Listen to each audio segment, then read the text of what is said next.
Black and White Network, we need to talk about Nikki Haley in Fox News. She appeared on Fox News with Charles Payne, who absolutely slapped her in the face. This woman got embarrassed. For some reason, guys, Nikki Haley still believes, that the polls say that she will win the presidency, that she will actually beat Beijing Biden. And for some reason, we can't find any people on the right anyway that are actually supporting Nikki Haley. The people that were voting for her in these primaries were Democrats. They were left-leaning Democrats, nothing more. And they told you on camera, if it comes down to Nikki Haley and Joe Biden, they're voting Joe Biden. They don't like her. This support for Nikki Haley is all fake. None. She can't beat Donald Trump. I mean, Donald Trump is in general election mode right now, and he should be. He should be. And right now, guys, the Supreme Court is destroying, Colorado for trying to take him off the ballot. Yeah, the Democrats know they can't beat Trump, so they're actually trying to keep him off the ballot. Not working. But we need to go ahead and get to this bloodbath on Fox News. This was a beatdown. It's an 11-minute clip here with Charles Payne. He brings on Nikki Haley, and this does not go well for her. She gets destroyed, man, to her face. Charles Payne, I gotta give him a pat on the back, man. He did a great job. Nikki Haley came out of this looking very, very bad. So make sure you guys like this video, subscribe to the channel, become a channel member. Remember, live stream every single Friday at 10 a.m. Central Standard Time. Just starts at $5 per month. If you click the join button on Rumble, if you're watching over there, get access to the same thing.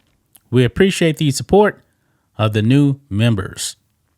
So right here, this clip right here, man, Charles Payne is going to take Nikki Haley to the woodshed. So let's go ahead and play some of this. We're not going to play the whole entire 11-minute clip, but I will highlight certain points in here that we're going to react to. So let's go ahead and play this. Let's go ahead and roll it. There's a lot to cover on the economy and some other top issues, but of course I've got to start with Nevada, because listen, all the headlines showing that said it was an embarrassment for you. What do you make of that? What happened there, and how does your campaign take that?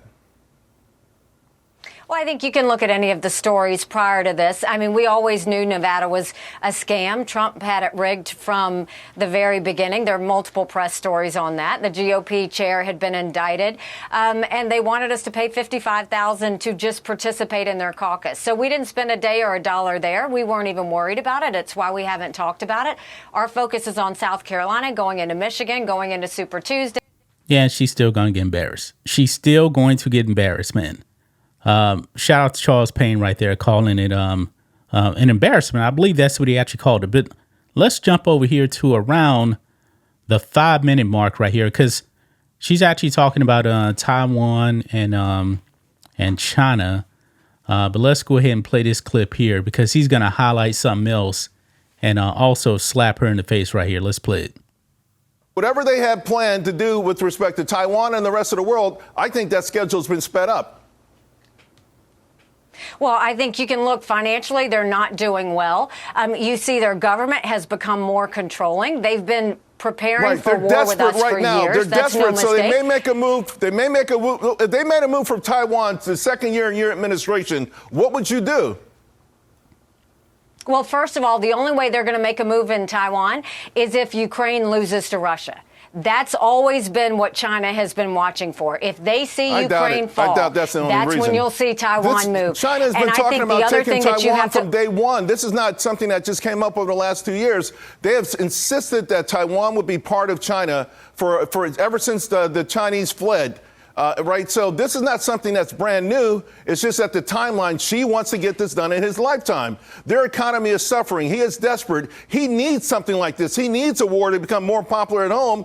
If they had a war, if they invaded Taiwan 2 years into your administration, what actions would you take? And by the way, these economic actions that we've taken against Russia, I'm not sure how well they worked. Our economy was up 3.5% last year. Theirs was up 3.6%. We've got the rest of the world, the third world countries saying, hey, we don't want to be part of the SWIFT. So would you be willing to take real concrete actions? Well, first of all, I think you have to look. China had a devastating loss when Taiwan elected a Democrat leader. I mean, that was a big win for freedom. It was a big win for democracy. Right. China and by the way, it was a close election. It was a closer election than Nevada, okay? But you're not answering the question.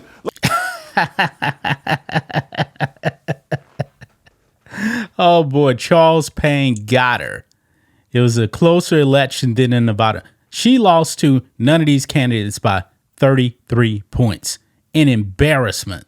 Let me bring one more thing up because this is really critical. Immigration. Well, Charles, wait a minute. No, wait. I will answer the question on Taiwan. First of all, you have to acknowledge the fact that you do have to see how China acts. I dealt with China every day. They're not going to be quick to take Taiwan. What we need to focus on is why are they buying the land in America? Why are they funneling millions of dollars into our universities? Why are they trying to kill Americans with fentanyl? Why do they continue to steal technology so that they can build up their military? You have to look at all of the factors that go into China. They're trying to do this. Why is the cyber? If you really want to worry about China, what you should worry about is the fact that they have the ability to hack our infrastructure at any given point. Our grids, our water lines, everything there. That's what China is focused on. And we got one more clip, guys. One more clip we're going to get into because Charles Payne is really going to hammer her because Nikki Haley, believes in the polls. But does she really believe in the polls? Watch this. Just moments ago, before the show, you put out the tweet. Republicans keep doing the same thing and getting the same results. Chaos. That's the definition of insanity this week. RNC imploded. GMP House can't pass anything. Trump lost another court case. Threw another temper tantrum. Vote for Trump is vote for more chaos. So what audience is this for, this tweet? What audience is this for? It's for America.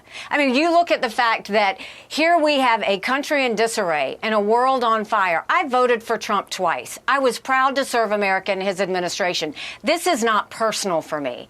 But you look at the chaos that has been caused. We lost a border deal yesterday. We lost an Israel aid deal yesterday. Did you like the border deal? The RNC... The border deal didn't go far enough, but Congress doesn't need to go home and leave it. And Trump didn't need to say don't do anything. They need to get in a room and get this right. It needs to include remain in Mexico. It doesn't need to have a 5,000 person threshold. And we do need to make sure asylum is tougher. So why is Congress allowed to leave? It's not a one and done. And for Trump to say don't take on the border until the election, America's acting like it's September 10th. We better remember what September 12th felt like. It only takes one to have a 9/11 moment. We've got to get our border secure. No more excuses on that. But you look, Trump lost his court case on getting immunity. Right. All of this chaos. The RNC chair lost her job. Trump had his fingerprints on all of that. We can't continue to be in this chaos. That's just a fact. And not only that, you will have a female president of the United States. It will either be me or it will be Kamala Harris. If Donald Trump is named the nominee, look at any of those general election polls. He can't win. Yeah. He can't. We lost so many people in the Republican Party, independents, suburban women, all of them. You look at all of that. He can't win, and I defeat Biden by double digits. It is sort of ironic, though, Ambassador, that you are trailing President Trump by a gazillion miles, and you're quoting polls. But I hear where you're coming from. I love this conversation. Unfortunately, wow. You're trailing President Trump by a gazillion miles, and you're bringing up the polls. Very, very funny. Now, Nikki Haley is saying that the polls saying Trump ain't winning. What poll is she looking at? Because Trump is winning pretty much all of the polls. Man, shout out to Charles Payne, man. That was a beatdown right there. That was an absolute beatdown right there. Nikki Haley got embarrassed on Fox News. Amazing. That's just my thoughts on this. What do you guys think of this? Black and White Network fans, let us know what you think about all this in the comments. Make sure to subscribe to the channel, and we'll catch you next time.